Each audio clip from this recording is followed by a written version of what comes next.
Hey YouTube, Kiraqualia here, bringing you all an update to my Cardfight Vanguard market price watch video for May 2019. We wanted to do an update to one of these for quite some time now. We've had a lot of changes come up with the upcoming set for Bermuda Triangle, and also just with a bunch of other cards either fluctuating for hype for some of the cards from the premium collection, or just settling from some of the older sets like Vilus Deleter, or even just going up with the box becoming a little more difficult to get a hold of. So I thought let's go ahead and get started and go through some of these cards. Start off, I was going to show just a few cards from the Revival collection, more of the expensive cards. As you can see here, the Zeroth Dragons are definitely holding a good value price-wise. Having only around 4 Zeroth Dragons per case for the Revival collection, I know a lot of people are disappointed with the ratios for this set and that they are extremely low. I myself would have thought we would have gotten, at least Zeroth Dragon a box, but even that, I guess, was too much for them. The fact that we have 4 really does affect the prices, which you can see here. Still holding pretty strong value for each one of these cards individually. Ultima was just crazy, but $40 range for the rest of the cards. I think Geese being the least most expensive of them all, the cheapest of the Zeroth cards. And after that, we have the SGRs, with Angie being the most expensive one there. More so for the fact that we have Bermuda support coming up. People are going to be mixing it with premiums. That's a big one there.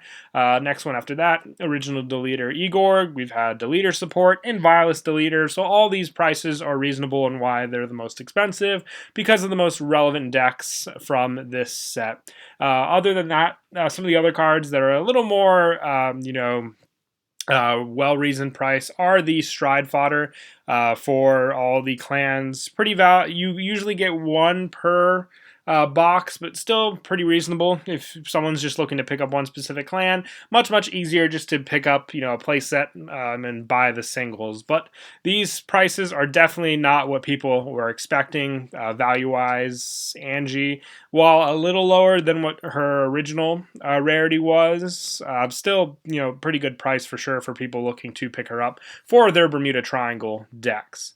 For some of the other cards, I already showed the Blond Ezel here. I would say the hype for Gold Paladins is slowly decreasing. Ezel was definitely up there for some time, but now in the lower 20 range, as you can see. And a bunch of other cards following suit as well. Bowmaids was in the $10 to $15 range, now low as 6.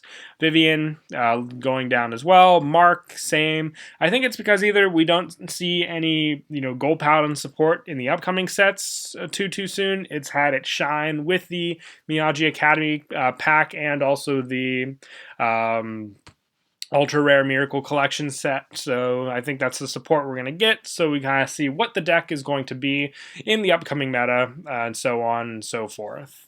For some other cards, we'll look at the Primary Melody booster set. There's not too much. It's still very early. We haven't even had a pre-release yet, but people are already pre-ordering and giving values on the Vanguard rares. I don't believe, or I don't know what the ratios per box will be, if it'll be a chance of 1 to 2. It is an extra booster, which I haven't seen it before. I've seen the main booster sets be 1 to 2 Vanguard rares, so it might just be 1 Vanguard rare per box, and depending on the type of deck you build, you would need maybe 1 of each Vanguard rare. Other than that, if you try to go a different route, your numbers might increase for each Vanguard rare, and especially since we have a grade 1 Vanguard rare in this set as well. So definitely, hoping to see some, reasonable prices, since there's so many different Vanguard rares, just depending on the type. Obviously, we'll see differences also. Guess we'll just have to wait and see the closer we get to that set. For some other Vanguard rares, the Secret Vanguard rare Exculpate the Blaster was actually the most expensive. SVR we have out currently. The deck is very hyped. We have more Royal support coming out in June as well for English, and we'll also have just support that mixes very well with Exculpate, with the Blaster support in total, so people are going to be wanting to pick these up for sure. Even the normal priced Vanguard rare ones holding pretty good value for people looking to get them. Definitely the card to go for if you ever find some Saqualia Strife booster packs. For other Vanguard rares, School Hunter Leopold actually increased in price as well. The Great Nature deck is pretty good, so this is the most reasonable reasonable, reason I found for this card to be this price. As of the Excel decks, I would definitely say it's one of the best Excel decks in the game currently. So just a usable card for the deck to get a hold of, and the Answer of Truth booster pack is a little more difficult to come by now as well. But as for low-priced SVRs and Vanguard rares, Gun Salute Dragon End of Stage is one of the cheapest Vanguard rares. For the Secret Vanguard rare, you can see here we have a $6 to $7 price range for all these. Even $6 is what we're seeing for most of these values, and this is for the SVR. When you get to the normal priced one, this is the lowest I've seen a Vanguard rare. Perfect Riser's gotten pretty low before, hitting the $4 range for the normal Vanguard rare, but $2 for Gun Salute Dragon is the cheapest I've seen for Vanguard rare. Pale Moon, just in standard format, not hitting the marks like some of the other decks have. So I know there's some loops and some other values we'll get to later on in the video that say otherwise for premium and Pale Moon, but for standard format, the deck just wasn't doing as much, as you can see also with some of the other prices for the triple rares and double rares in the same set of Violus Deleter. For some other cards, I already discussed in the previous Price Watch video about the foilings from the trial decks. Still holding pretty good value on the Link Joker ones. We have Link Joker support coming out in the upcoming sets as well. For Ibuki, he'll be receiving the Messiah support, but you'll still need the triggers for those sets. They'll be reprinting the triggers in the booster sets, but they'll just be the common versions. So if you're looking to foil them out, these trial deck ones are definitely your way to go, but you're going to be paying a definite hefty price to get those, and if you're looking to get the play sets, obviously. Same goes for the critical triggers from those sets as well, and I've also seen this trend go with all the other trial decks as well. You can see here from the Bermuda Triangle set that we have the heal trigger in the $30 price range. The critical has been following the same trend as a bunch of other cards in the set as well, but the triggers usually hold the big value, especially the triggers that you will be using in the deck, not so much for the triggers that'll be replaced by the Sentinel Perfect Guards when the actual main booster set comes out. For some other premium cards, Shirayuki, the Cosmetic Snowfall, finally settling on an actually more reasonable price. This card was in the hundreds, but, with the Shirayuki hype from Violus Deleters also dying down, also the actual price of the card will settle. People will try and put more and more out for sale, just lowering the price, obviously. So this is a little more reasonable. I know people are big fans of Shirayuki, but to have a card be so much for just one is insane. Now, at least with the $40 range, you can get a play set for what the card actually was originally at value-wise, just for one card not so long ago. With some more Kagero hype coming up in the upcoming sets. We have more Kagero support in the next two booster packs as well. So more staple cards for standard, including Berserk Dragon and Flame of Hope Ermo, have also gone up in price.